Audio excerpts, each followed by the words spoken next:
attention to the destruction of the 3 World Trade Center towers in New York City on September 11th, 2001, and a whole lot more. This is 9/11 Freefall.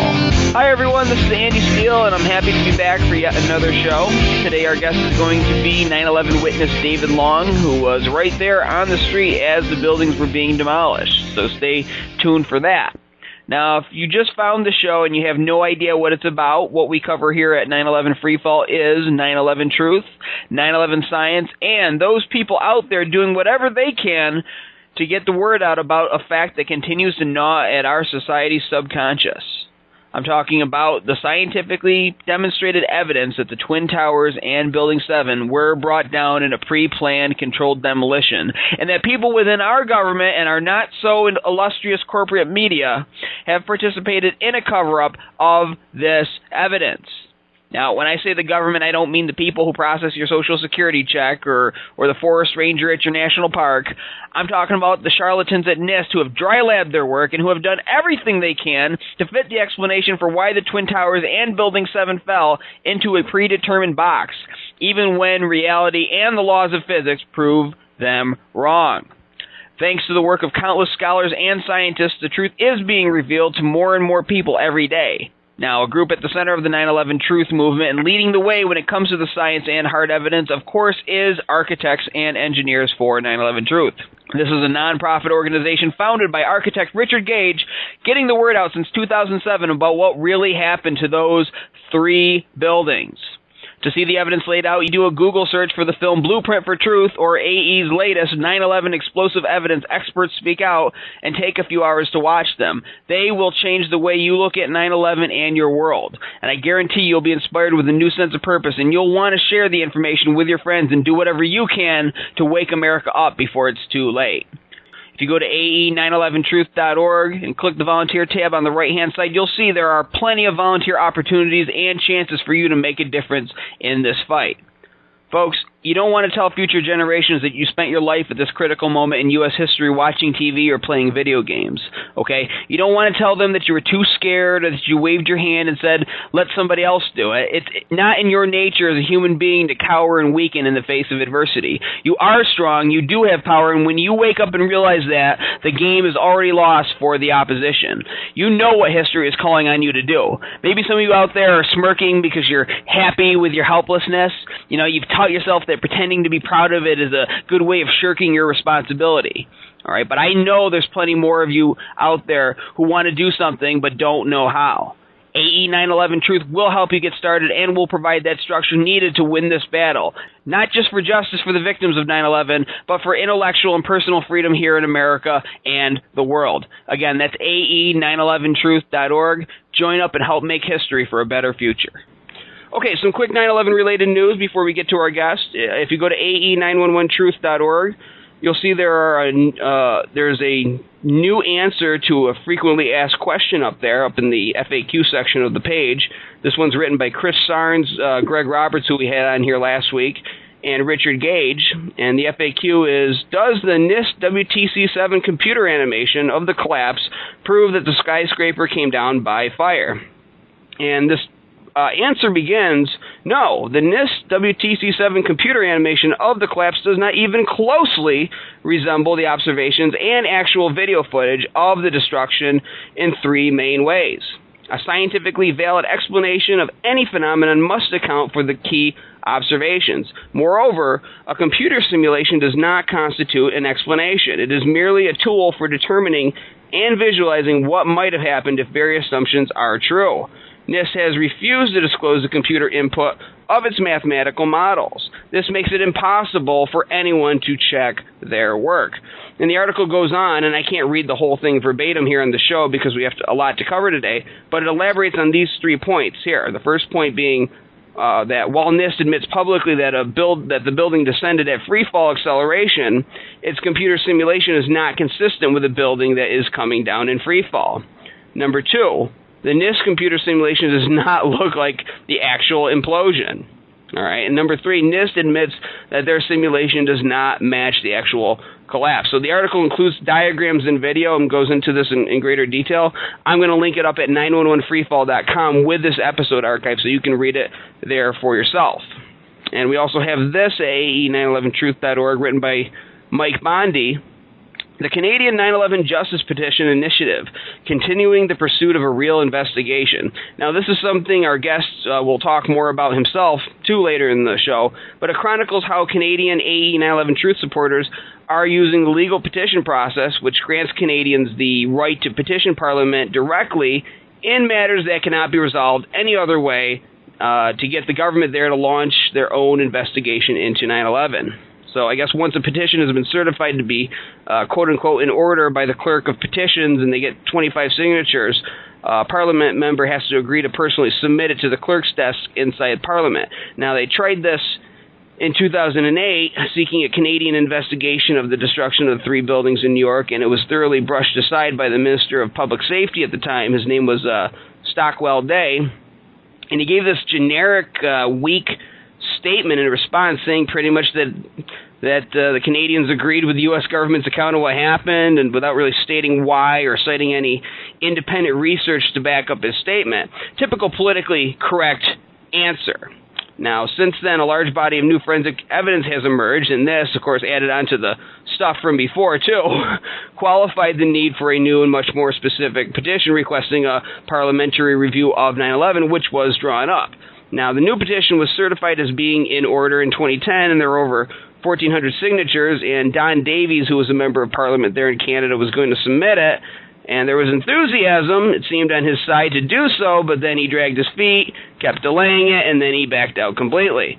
And then there's another MP by the name of Paul Dewar was approached by constituents to submit it, but he would not do so, and he said the reason he didn't do it is because he didn't agree with it.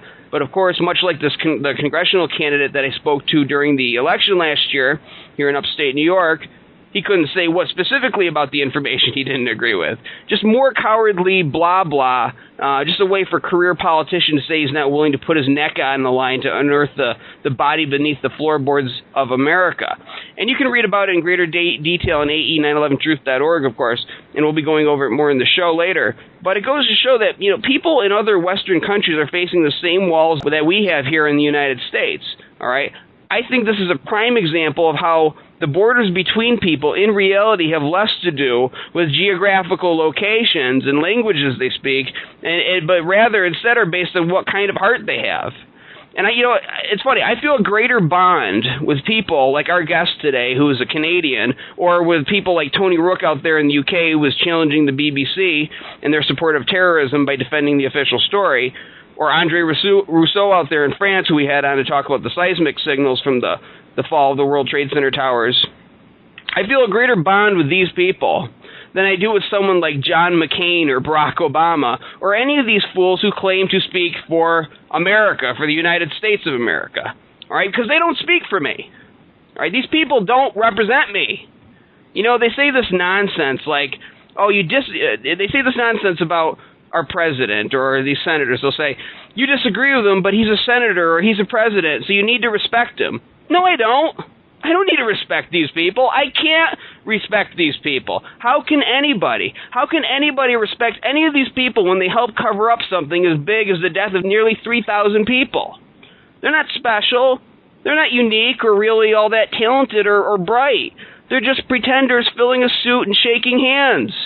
And I don't care about their lives. I don't care that John McCain was allegedly tortured in Vietnam or that Barack Obama sold his soul to become the first black president. I don't care.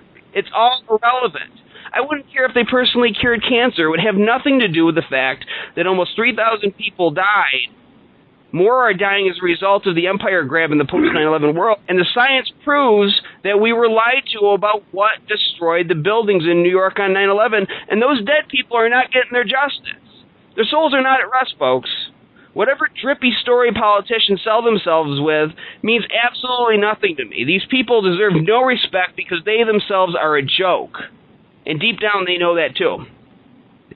Okay, before I introduce my guest, what we're going to do is what we do every week. We're going to take about 10 seconds of silence to remember the victims of 9/11 and their families and everyone who has died in the wars that followed 9/11. So we're going to do that right now.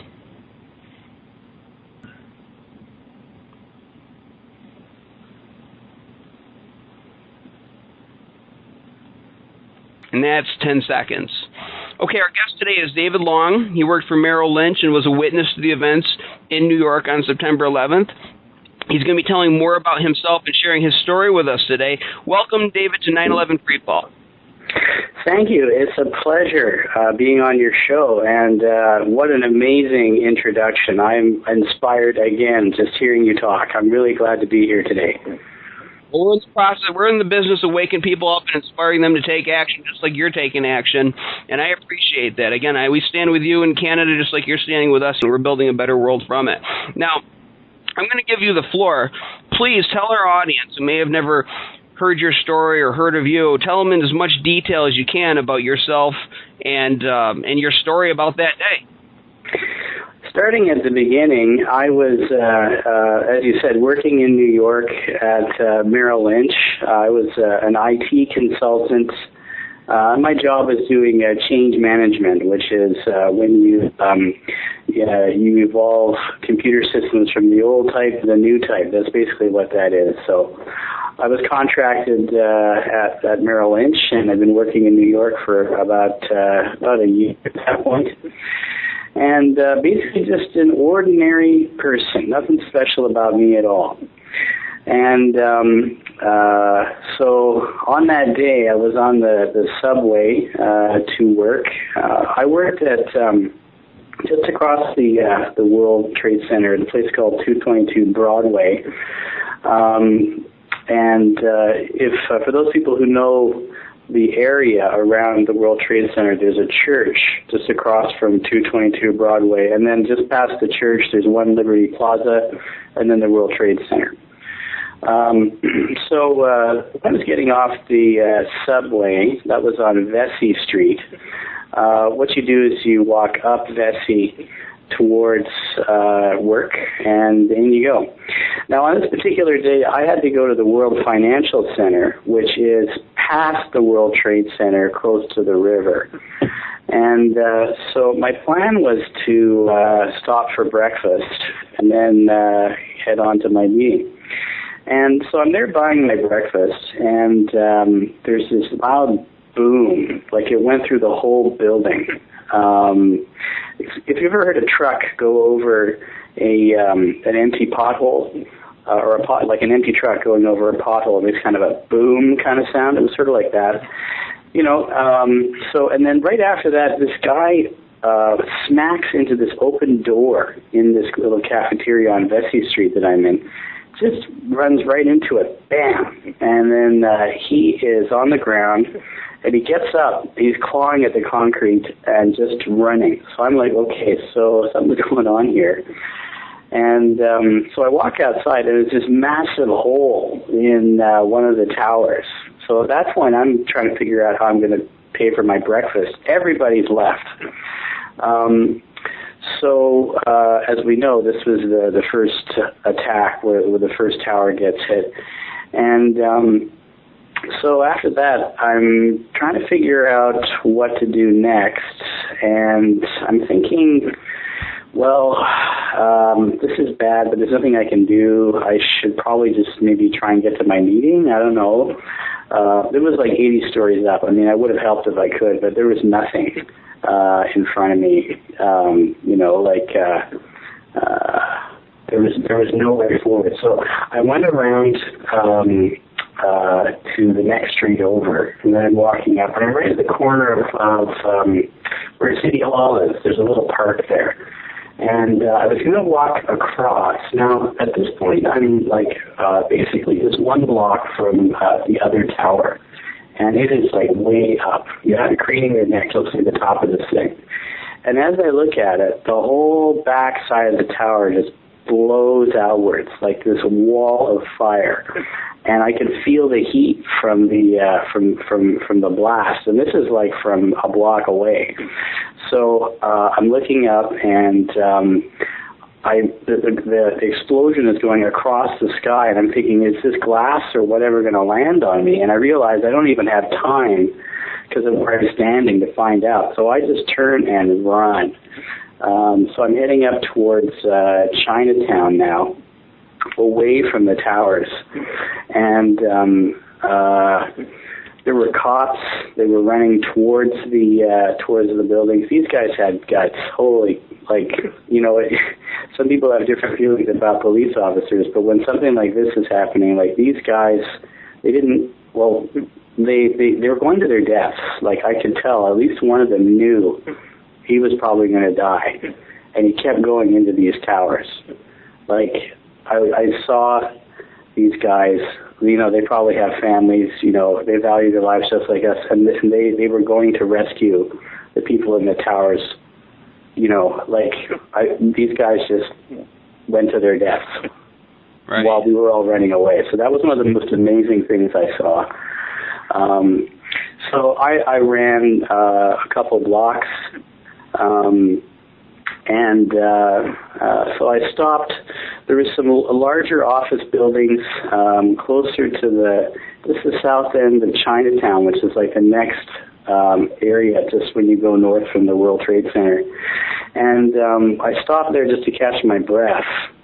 And I could see, I've always wondered about this. There's a lot of paper stuff coming out of the buildings. And I'm pretty sure I saw somebody jump. This is like from about 80 stories up.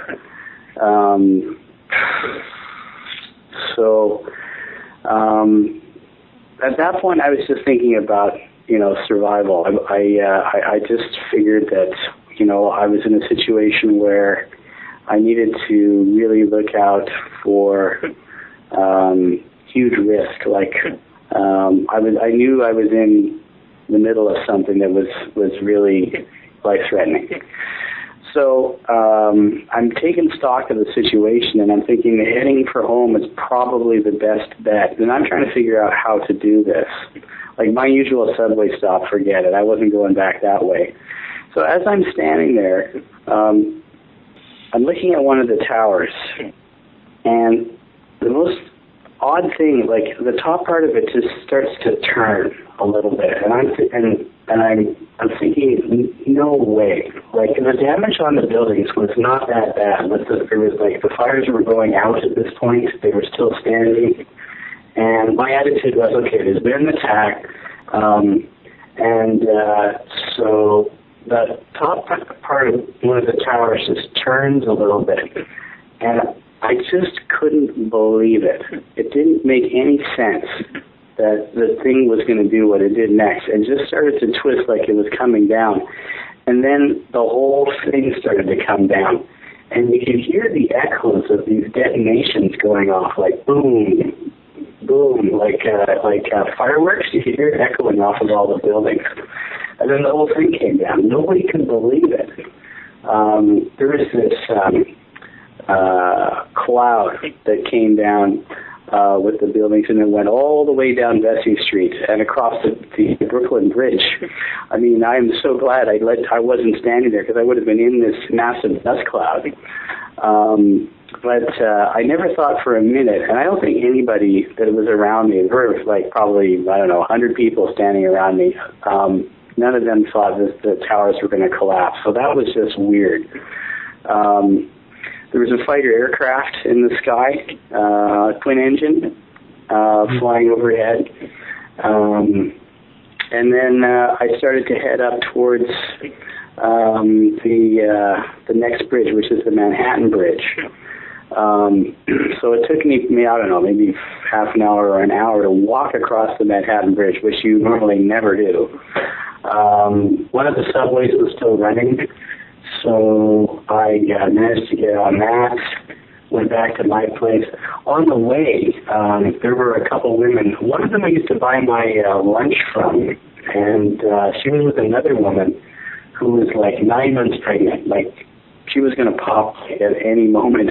So, and their plan was to, I'm not sure what it was, but they needed to get home to their husbands. So their plan didn't sound very good. So I asked them to come with me.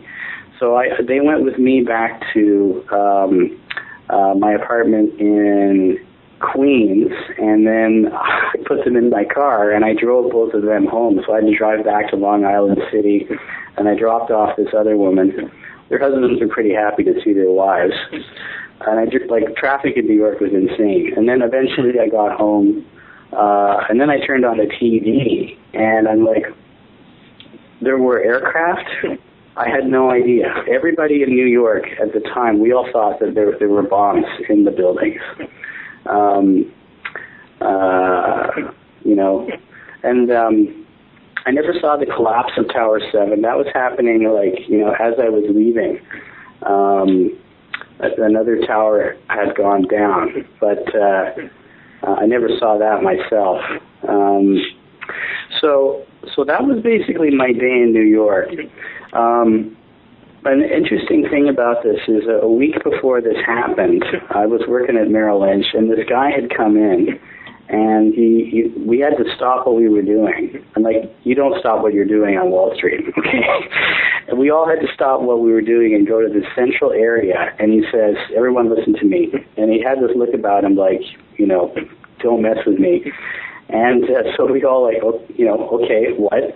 And he said, in the event that you need to leave this building in an emergency, you are to go down these stairs, you're going to go through this door and into this room in the basement. Do you all understand? And we all nod our heads.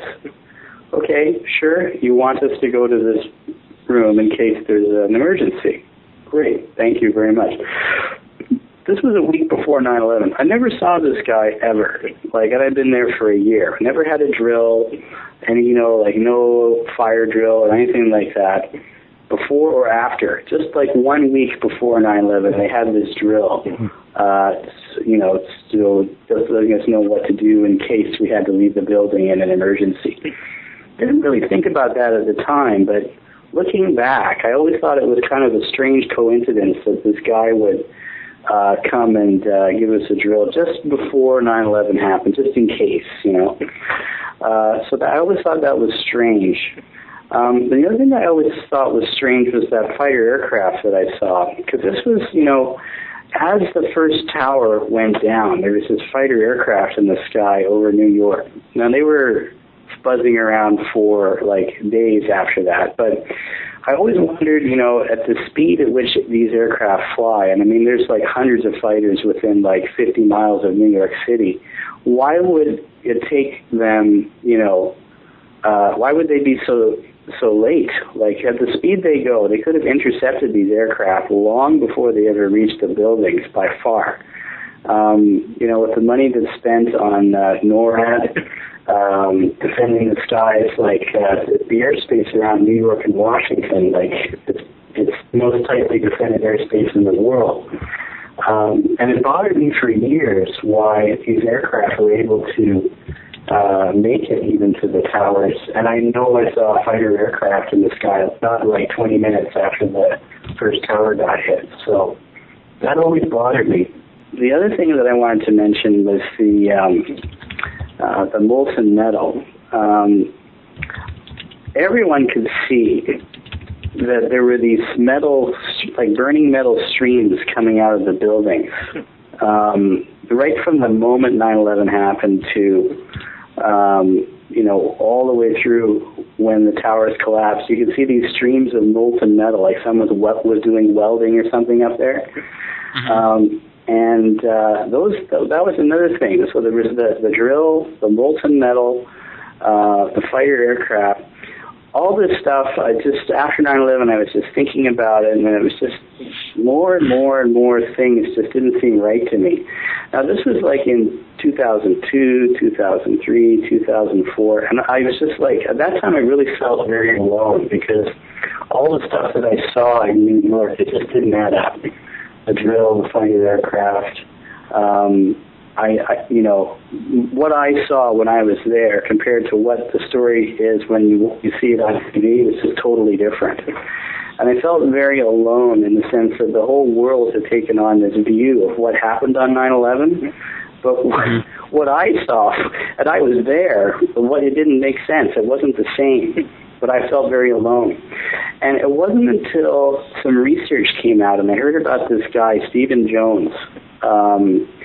and Architects and Engineers for 9/11 Truth, and their version of what happened. And it was then that I really started to let go of my pain or move forward, because finally there were some people who, they've got some initials after their names, they've got some credibility, and what they are saying, that matches what I saw. And I'm like, okay, I'm not alone. There are people out there who think like I do. So that's when I became part of the, what we call the 9/11 Truth movement. And as you say, in your show, like, once you realize this evidence, you look at the world in a whole new way.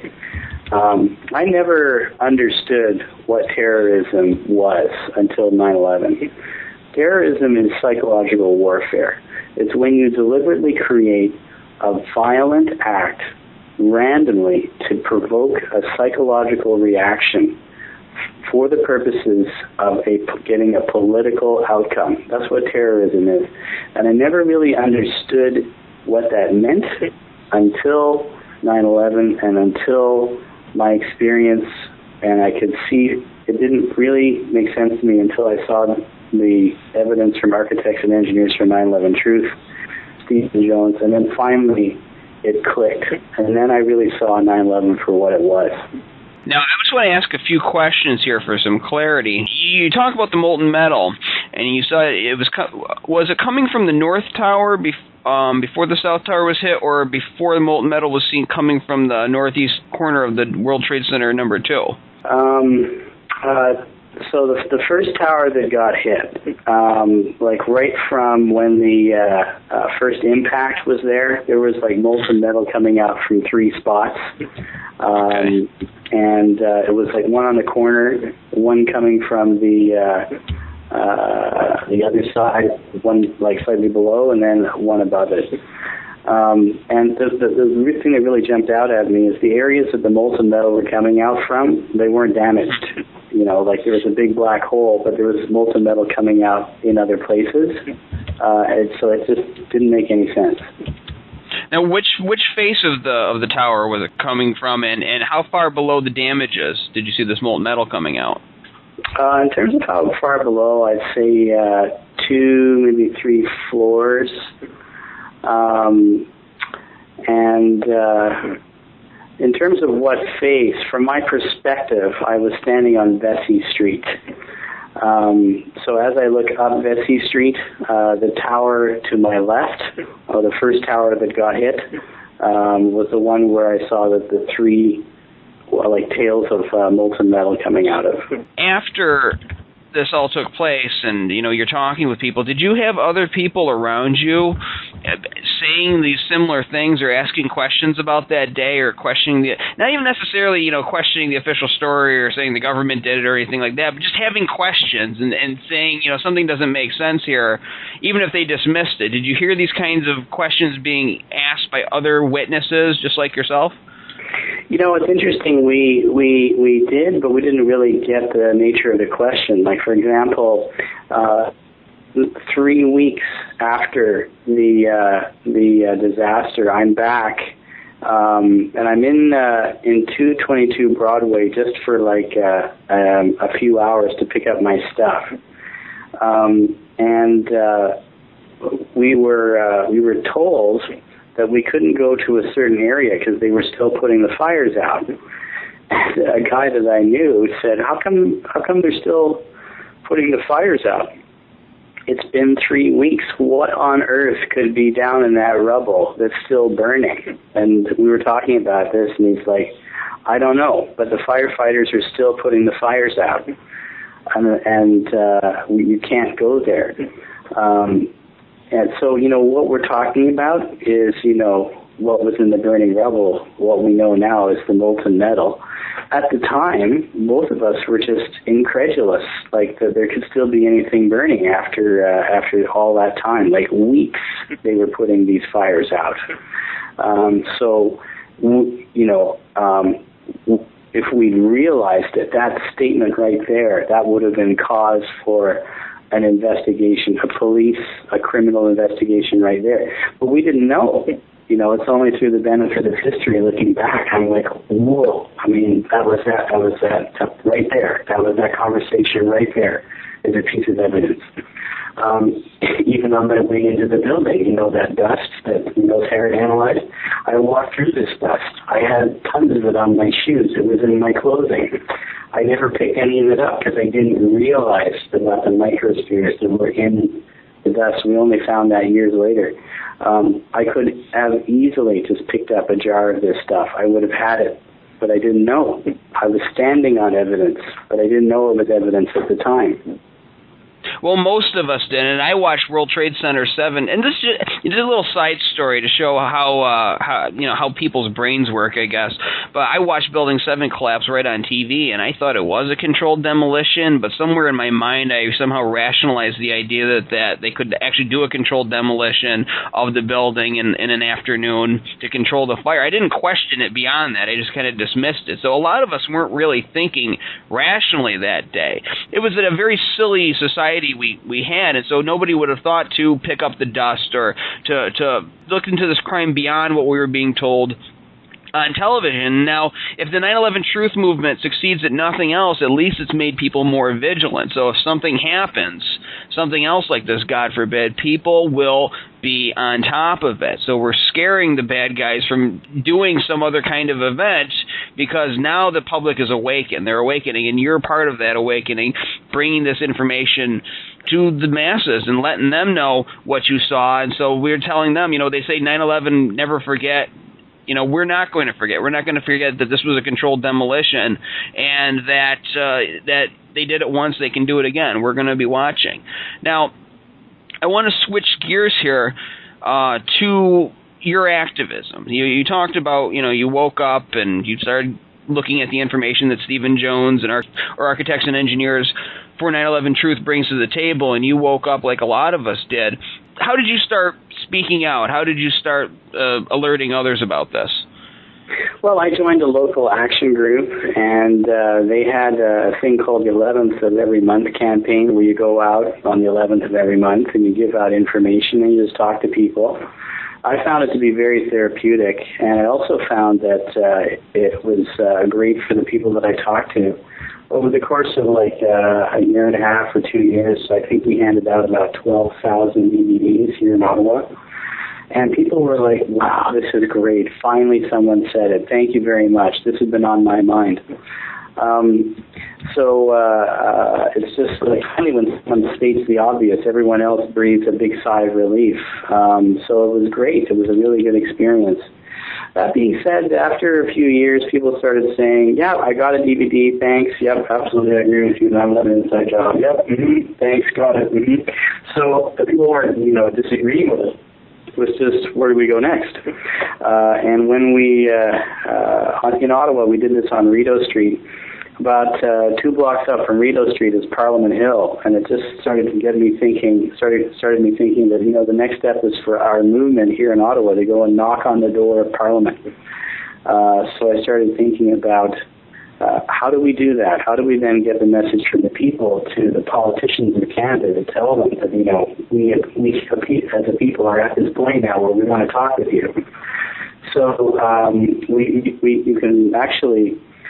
Like the Parliament Hill in Ottawa, it's not like Washington where you can't go on the White House lawn. You can actually go right on the lawn of Parliament almost all the time. You can book Parliament for protests. It's part of the rules of the Hill. If you're a genuine political protest or really any kind of group at all, you can actually book the Hill. So we did a protest there. Right at the steps of the government, and I started looking at the petition process. So basically, in Canada, and I think in the UK and other countries like perhaps Australia, places that have parliamentary democracies, you can petition the government, which is like a request that from a group of citizens that goes directly to the government, not through a party. You have the same thing for the White House as well. You can petition the White House directly in the state. So I looked into this, and we created this petition as a way of focusing people in Canada, like our movement, to take the next step, which was to talk to politicians. So drafting the petition and getting it into order was quite a bit of work, because there's a certain language that you have to use. And this thing, when it's read, it's going to be read in the House of Commons. This is where they make the laws of the land. So you have to get it right. So drafting took a while. I think we got a pretty good text at the end. It speaks pretty strongly, and I think it shows well in terms of how the movement over the years has gotten better and better at articulating its message. So when we put this together, we networked with all the activists across Canada, from Vancouver to Halifax. And we had a strong Canadian effort, and we were able to get, I think, about 16, maybe 1,700 signatures.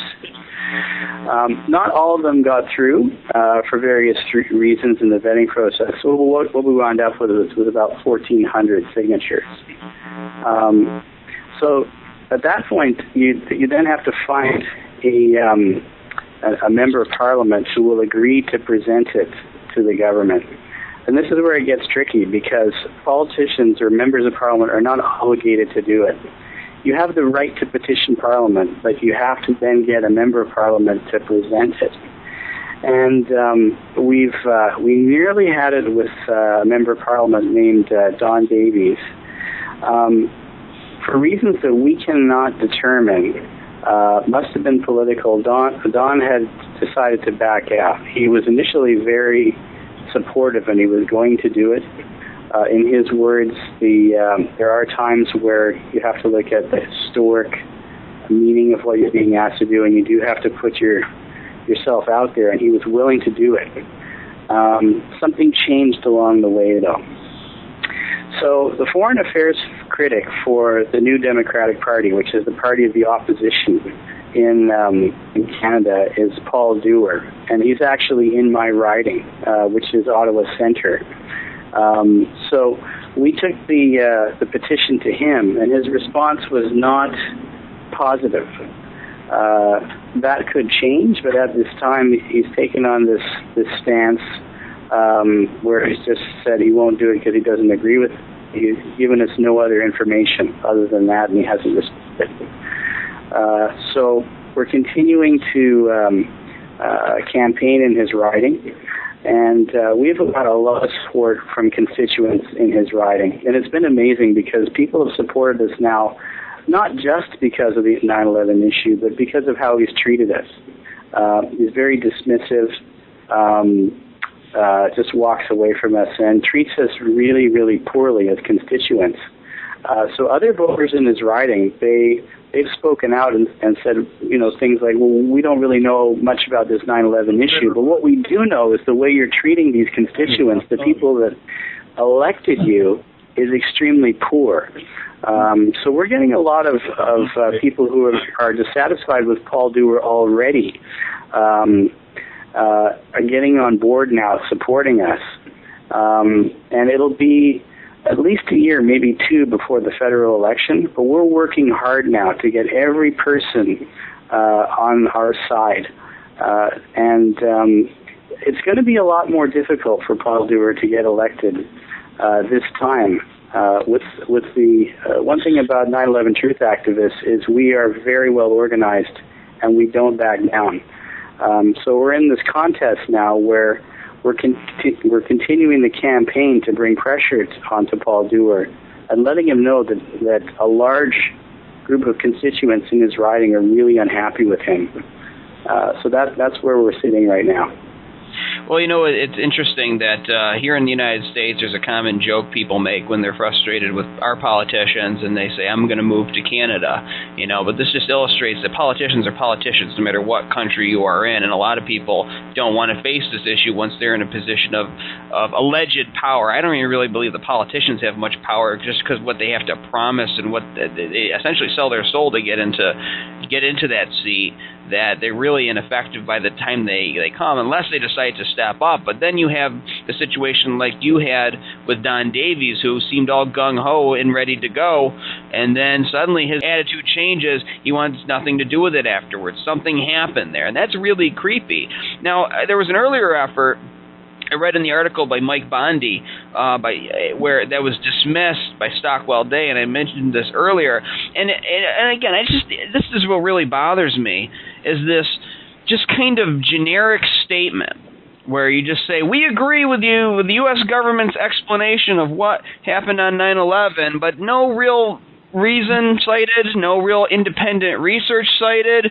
We just agree with it because it's gospel. It came down from the mountain, from the White House, from NIST, and you know what? We're just going to accept it.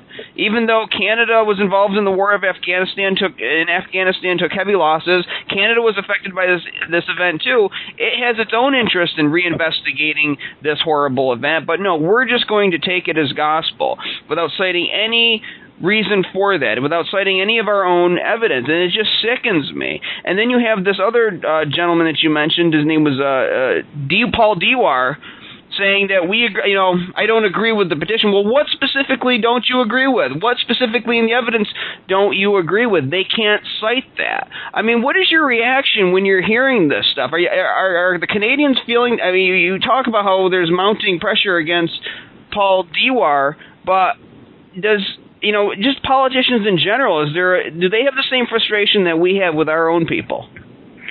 They do. The landscape in Canada is a little different. We don't have the Republicans and the Democrats. We've a little bit more diverse landscape. So you've got the Conservative Party, which is on the right, although in terms of the overall right, they're still to the left of the Republicans in the United States. You've got the Liberal Party, which they are sort of a middle-of-the-road party that borrows from the left and the right. And then you've got the NDP, which is the strong social people's party, if you will, in Canada. Now, the NDP have never governed, but they have done some things in the history of Canada which have changed the nation.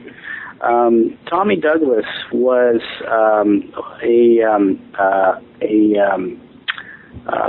Prime Minister of Canada. So I have to correct myself. The NDP have governed, but it was a long time ago. What happened is Tommy Douglas brought in healthcare in Canada. So in Canada, any Canadian, we have universal health care here. So if you're injured or you're sick, you just go to a hospital. You don't get a bill. Now, this came from the NDP, and the NDP has a very strong history of standing up for the rights of Canadians, fighting for unions, for issues around labor, protecting workers, human rights. The NDP have always stood for those things until now. Now the NDP is the second largest party in Canada, and they're doing their best to become like the Conservative Party. So they're supporting war. They're doing everything to line up around the official text that we're given as to all these things like taking away rights, going after Al-Qaeda, these sorts of things, wars in Mali, Afghanistan, militarism. This is the trajectory that the NDP are on now, and there's a whole lot of people that supported them in the past who are scratching their heads and thinking, well, where is this party really going? And the fact that they are not submitting this petition, it really shows how the NDP has lost touch with the thing that made them strong. They are never going to be the Conservative Party. That job's already taken, and they're losing their base. So, and I'm hearing this more and more. There's a lot of people who are just leaving their support for the NDP because what they stood for, their party's history, they're forgetting that. And they're trying to become something that they never will be, which is a right-wing party. So, we're sending them a message saying, get back on track. Get back in touch with what you stood for. Have some integrity, and then you'll become great that way by being the party you ought to be. this message with the petition, we're not actually even asking the NDP to support it. We're just asking them to submit this petition to Parliament because it's the government of Canada. They're the ones that are supposed to be responding to this. We're going, this thing I thought would have been a no-brainer for the NDP. It's like, well, our job is to criticize the government. This petition is going to make the government really sweat. All we have to do is submit it. So why don't we just be the opposition party? Like, that's our job. People will love it. And we won't even get, in the hot seat for this. It's the Conservative government that's going to have to respond once it's submitted. So the fact that they're even sitting on the petition right now and not submitting it, it makes no sense to me at all. It doesn't, because it's not what an opposition party would want to do. You'd want to submit things that would make the government sweat, that would be difficult for them to respond to in the House of Commons. This petition, above all things that you could bring up, this is one thing the government would have the hardest time responding to. And yet, they're in our way. The NDP are not supporting us on this. To me, this is like the bigger question, is why the opposition parties are not getting behind this.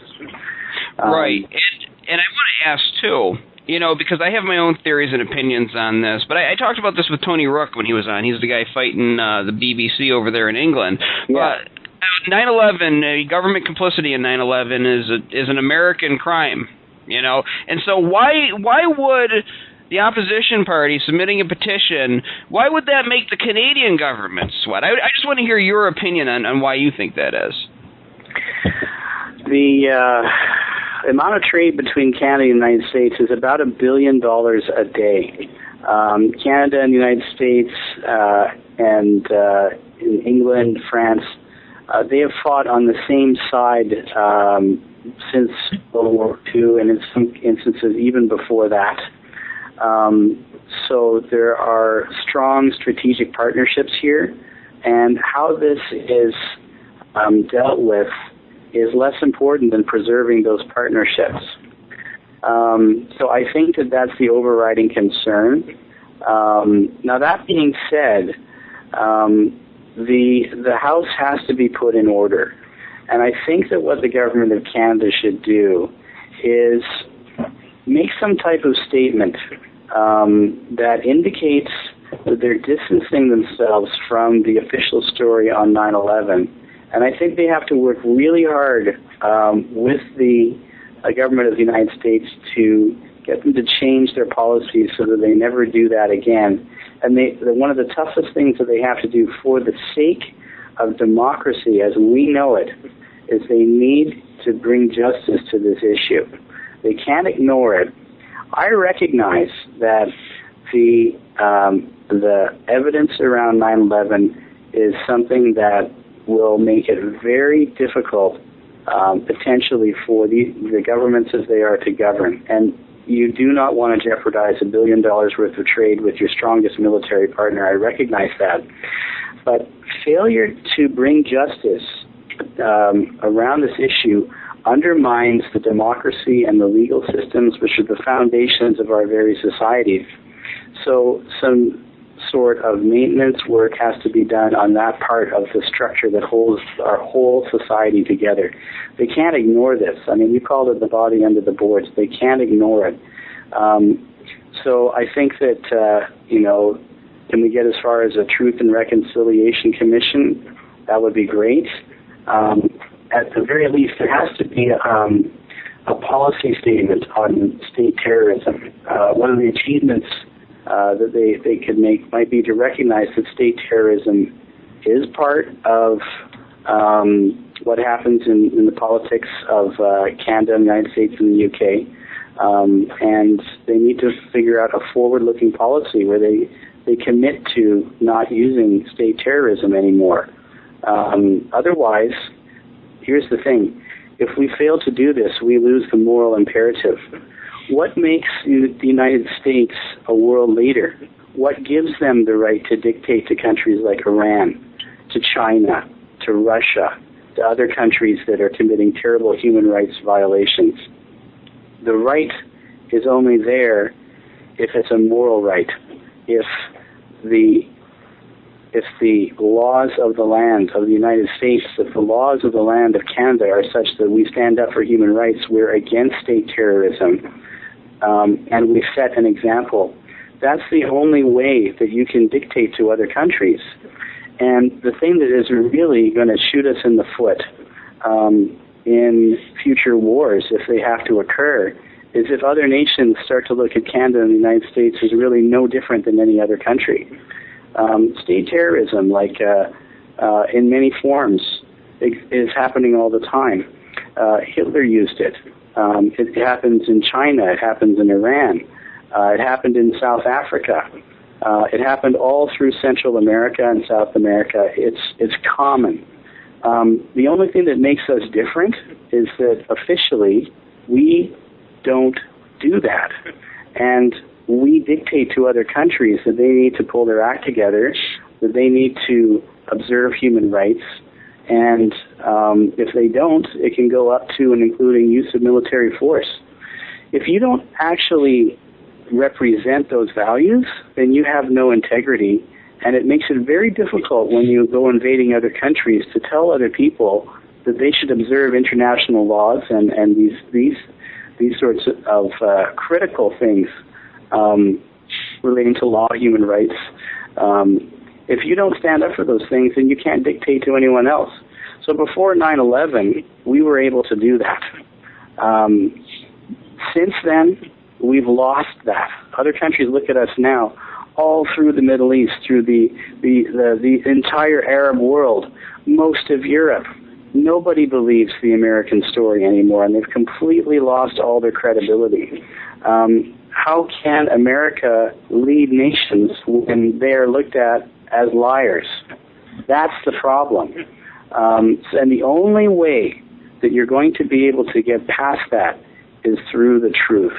And, something I really believe is that, like you're American, I'm Canadian, I've lived in the United States. Canadians and Americans are really the same people. And I truly believe that, we watch the same sports, we've been to war together, we hang out together, we're on the same side here. There's a problem. I believe that if there came a day where the United States government said, okay, look, this is what happened, we'd probably let you off the hook. Just come clean. And even if it was only just a very subtle sort of political thing like, just give us a hint that you're ready to start to be honest with the world. Then you're on your way to truly being able to say, that's not right.